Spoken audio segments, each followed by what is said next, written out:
What if Darth Vader time traveled to kill Obi Wan on Mustafar? Let's start the story in the world between worlds. Vader is unsure how he got to this domain. A second ago he was meditating in his chamber from his castle on Mustafar, and next minute he's in this cosmic fourth dimension. He looks around, hearing voices from his past, present and future echo all around him.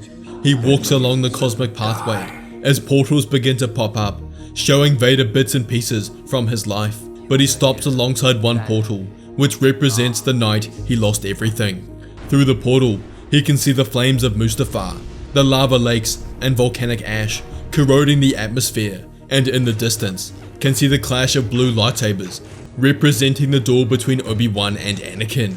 He watches intensely as they fight along the lake, and both dripping in sweat and fatigue as the duel reaches its climax. Obi Wan jumps onto the lava bank, and Vader knows it's now or never.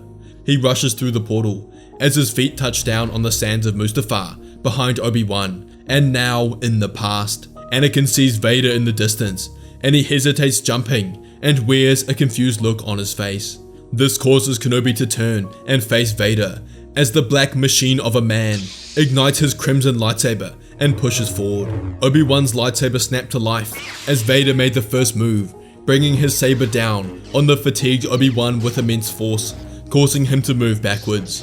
Their blades meet again in rapid succession. Vader was relentless, each strike more forceful than the last, his rage fueling his attack as he pushed Kenobi back. His defenses start to falter, but it's not over for him yet. He parries under one of Vader's strikes and slashes across his abdomen, causing sparks to fly everywhere as Vader screeches out in pain. Obi-Wan stands, ready to invade Vader again, but he feels a familiar presence behind him push forward towards Vader with the Force. Anakin had entered the battle, and Obi-Wan found himself caught between the two. Now 2 against 1, Kenobi no longer had the opportunity to attack. The strikes came faster, more powerful, as Obi-Wan struggled to keep up with the onslaught. The combined pressure of both Vader and Anakin's onslaught was overwhelming. One of Vader's strikes causes the Jedi Master to stumble, unable to regain his balance in time, as Anakin closes in, his blue blade slicing through the air, catching Obi-Wan's side, opening a deep wound.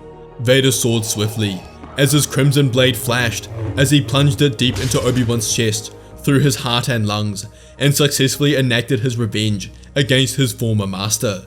He stands victorious with Anakin across from him as they both look up to see Padme's Naboo cruiser had taken flight and is leaving the planet. Both Vader and Anakin reach out with the Force, attempting to pull the ship back down, but it was too far up, and it escaped before they could do so. In this timeline, C-3PO flew the ship himself after he watched Kenobi die, and knew he had to get Padme to safety, which was his #1 priority. Meanwhile, Vader and Anakin lock eyes, as Vader looks down at his hand, realizing it's gone transparent. He knows what's happening. His time in the past is over, and he's being transported back to the future. He looks at Anakin one last time, giving him one piece of advice, telling him to find her at all costs before it's too late. Vader closes his eyes as he feels around him in the Force that he's been transported back over 20 years into the future to where he was originally from. He opens his eyes to see he's back in his meditation chamber in his castle on Mustafar, but something is different. He looks down at his right hand and both of his legs to see they are no longer mechanical, but rather still made of flesh. He looks across at his window to see the reflection of his face staring back at him, not the scarred and deformed mask of Darth Vader. And Vader realized what had happened, with him traveling to the past and killing Obi-Wan. Anakin never lost his limbs, and grew to be Vader with all of his limbs intact. As he stands, he has to hold onto the windowsill, as his mind is thrust with the memories of Vader in this timeline. He was far more powerful, had eradicated most of the Jedi around the galaxy, and more so, he had mastered many dark side abilities, and his power rivaled that of Darth Sidious. He takes out the holocrons from his shelf and starts reading about a few more dark side techniques: Force Sight, Force Drain, Force Domination, and starts training in these. He goes down to where the local inhabitants of Mustafar live and starts practicing. He burns some of them with his Force Sight, drains the life force from their consciousness with Force Drain, incinerates them with his red Sith lightning, and corrupts their minds to the point of madness with domination. This was it. This was Vader when he could reach his full potential. However, the hate of his previous timeline remained, markedly towards his master Sidious. In this timeline, Sidious treated Vader better, since he never lost on Mustafar. However, Vader remembers how easily he had turned on him in his past life, and decides to get his revenge. He leaves Mustafar and travels to Coruscant to enter Sidious's throne room.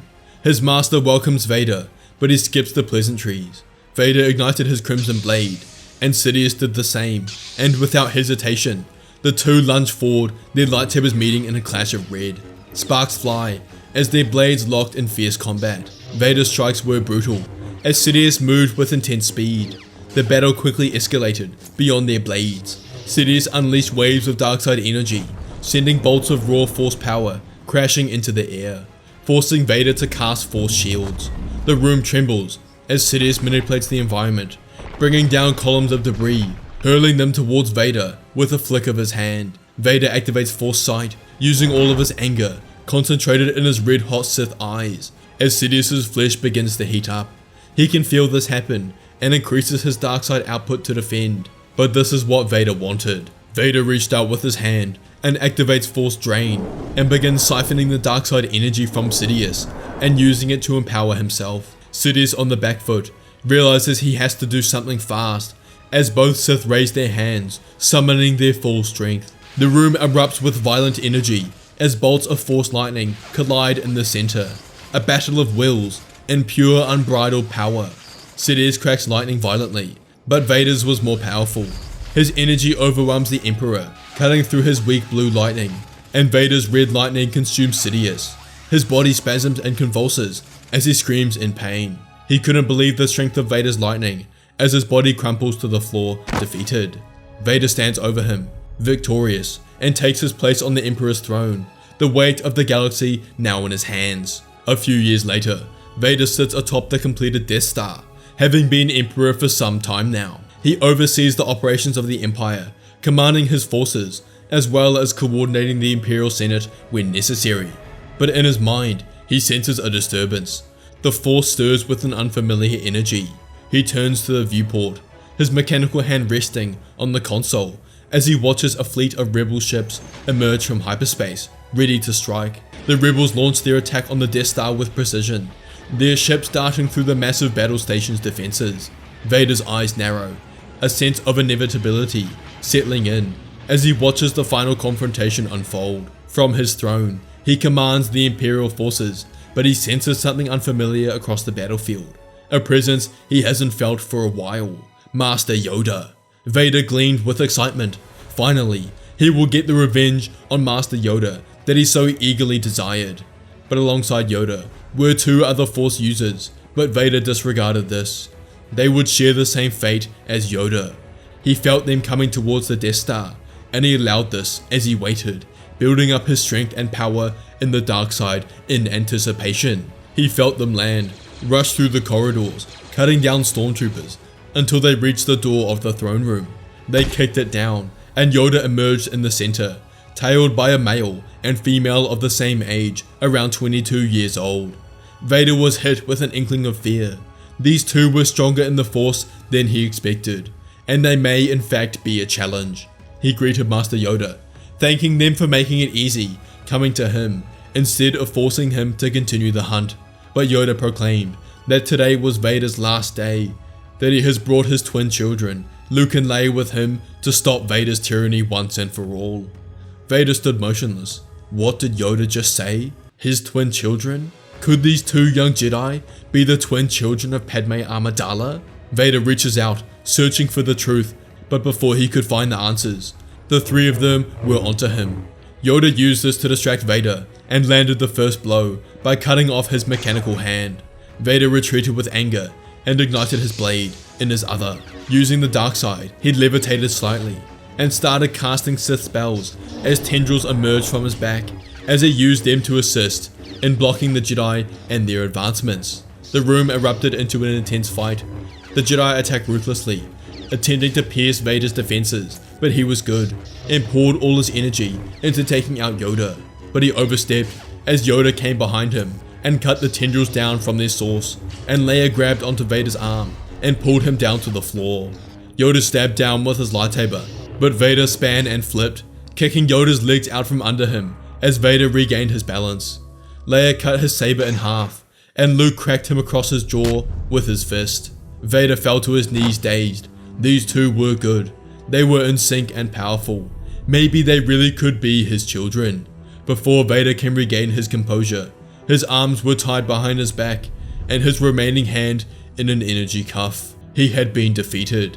They escaped fast as the Rebel Alliance successfully blew up the Death Star. They had won this battle and captured the Emperor himself. This left the Imperial leadership in disarray as Tarkin takes over the position of Emperor, and the other Grand Moffs agree to this.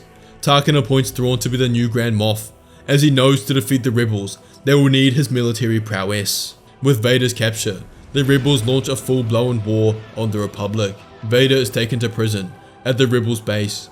Meanwhile, the Jedi continue fighting in the war. They rallied many more forces to their cause with their decisive victory against the Emperor. Tarkin gave Thrawn full authority over the military, and this was a good move. Unlike other Imperial leaders, he prioritized understanding his enemy's motivations and weaknesses, enabling him to craft precise strategies that exploited the rebels' vulnerabilities. Thrawn's mastery of fleet coordination and unorthodox maneuvers often forced the rebels into no-win situations, inflicting significant loss of their forces. The war continued on. Meanwhile, one evening, weeks after his capture, Luke and Leia decide to visit Vader in his prison cell, with one goal: to turn him back into Anakin Skywalker. The dim light of the prison cell flickered slightly, casting faint shadows across the cold Durasteel walls. Vader was seated on the bench at the center of the room. The door hissed open, and Luke and Leia stepped inside. For a moment, the three stood in silence, the weight of their family hanging heavily in the air. Luke broke the silence first, speaking with a gentle tone, leading them into a conversation that would touch Vader's heart. Vader spoke first, asking them what it is they want, and Leia followed, telling her father that they want him to remember who he was, Anakin, and want him to return to the light to help rebuild the galaxy. Vader's gaze flickered. He could sense the sincerity in her words, and for a brief moment, the man he had once been, Anakin Skywalker, seemed to rise from the depth of his soul. He told them both that the light is gone. He destroyed it. That he destroyed everything. Luke took a step closer and told his father that it doesn't have to be this way, that he doesn't have to continue destroying everything, that he can help them, help create the galaxy that Padme, their mother, dreamed of, the galaxy she wanted, and tells Vader he can still be the man she believes in. The mention of Padme made what was left of Vader's heart ache. He closed his eyes briefly, the image of her face filling his mind. He muttered her name and told his children that he had failed her. But Leia's eyes softened and asked Vader, what would Padme think of him now? What would she think of the man he had become? Vader's eyes snapped open. The question lingered in the air. He had betrayed her, betrayed them all. How could he face her memory now? Luke told Vader that Padme would want him to return to the light. She would want him to help them rebuild. Together, they can finish what she started. A glimmer of hope began to rise within Vader. He had once dreamed of this, a family, a future with Padme, a galaxy at peace. Could that still be a reality? Vader's hand touched his chest as a tear left his eye, telling his children that he'd not only failed Padme, but failed both of them. How can he make up for his mistakes? And Leia told Vader that it's not too late. He still has the chances to make things right, to return to the light. Vader asks how. He's so far down the dark path that he doesn't see any hope of returning. But Luke tells him it's a path they will walk with him, and with the help of Master Yoda, they can rid Anakin of the darkness that has consumed him for so long. Vader, now Anakin, tells his children that he will help them to rebuild the galaxy their mother dreamed of, and be the father he was always meant to be. They enter the prison cell and spend the evening talking about Padme, what she was like, but also what Anakin was like before he became Vader, and the stories of when they had just married and their time during the Clone War. In a few days, Anakin was freed after some convincing done to the Rebel Council as well as Yoda, confirming that his motivations were pure, and was also motivated to turn Anakin back to the light. Yoda saw Anakin turning into Vader as his greatest failure, and now he had the opportunity to reverse it. Anakin meets with the Jedi and Rebel Command and proposes an idea of how to end the war. The galaxy still sees him as the Emperor, as they don't know he's turned to the light and defected to the Rebel side, and they can use this to their advantage. The following day, they give Anakin a ship and he travels to the heart of the Imperial officers on Coruscant. No one stops him from entering, but they all look at him because through the galaxy, everyone thought he had been captured. He walks straight into the command room to find Tarkin and Thrawn there, present at the head of the table, with the rest of the Grand Admirals and Moffs seated around. Tarkin greets who he thinks is Vader, welcoming him back, and starts to tell him about what he's done in his absence. But before Tarkin can finish, Anakin grips his neck with the Force and breaks it, and pulls Thrawn towards him with the Force and stabs him with his saber. The rest jump in shock, but with one throw of his lightsaber, Anakin arcs it around the room to take out each of the Imperial commanders one by one, and goes to the desk where Tarkin was sitting. From here, he commands the Imperial forces around the planet to stand down and not engage the Rebel forces containing the Council that come out of hyperspace and begin making their way to Coruscant's surface. Anakin then goes to the Imperial Senate and makes a declaration that will be received across the holonet. He proclaims that he will be abolishing the Empire and handing over control of the galaxy to the Rebel Alliance, who from here on out will restore democracy to the galaxy and begin with the New Republic. Shock encompassed the Senate and galaxy. This was the last thing they expected from Emperor Vader. Anakin stood down from his podium as he let Mon Mothma address the Senate, as she began explaining how the transition would work. Over the following days, more of this occurred as Imperial practices were shut down and the New Republic was established. There was some subtle resistance from some higher ranking Imperial officers, but after a quick visit from Anakin, this was quickly silenced. Over the following months, the New Republic is established, but the real challenge is Luke, Leia, Yoda, and Anakin, now attempting to re-establish the Jedi Order. Yoda personally knew he had made mistakes in the past. He trained Jedi how he was trained. However, this was the wrong way to go about it, and now he understands this. But Anakin told him that the problems were rooted further in the Jedi's dogmatic principle of attachments. Blindly following the Senate, Yoda had problems fully agreeing with Anakin, but as the four of them sat discussing this, they were visited by the Force ghost of Qui-Gon Jinn. He told Yoda that Anakin was right. He told them to imagine a time where they trained Anakin surrounding his attachment to Padme, that he wouldn't have turned and consulted the Jedi for help regarding his nightmares. Yoda asked for proof of this, and Qui-Gon tells him that the Jedi of old were like this. They were true keepers of peace and allowed themselves families, and also existed outside the boundaries of galactic order. Yoda puts his hand on his chin and thinks through what Qui-Gon was saying. Maybe he was right, and decides to agree that they will allow future Jedi to have attachments, but a key part of the new curriculum will be involved in not letting the emotions surrounding one's attachment consume you. The Jedi meet with the new Chancellor Mon Mothma and Vice Chancellor Bail Organa about how the new Jedi Order will be different from the old. They decide that the new Jedi Order will not be under control by the Senate, but will work independently all around the galaxy. Not just in Republic territory, however, they can be employed by the Republic for specific tasks if it aligns with what the Jedi would do. They agree with this proposition, and the Jedi set up a new temple on Tython, the birthplace of the Jedi Order, and begin their goal of restarting the Jedi. Anakin, Luke, and Leia were happy together. They were missing Padme, but no, Padme is watching them from above with a smile. If you enjoyed this video, you have thoughts: what if Anakin was reborn with all of his memories? Or what if Anakin time traveled to the Clone War and was trained by Anakin? Don't forget to check out Fantasy Sabers for the best sabers on the market, and may the Force be with you.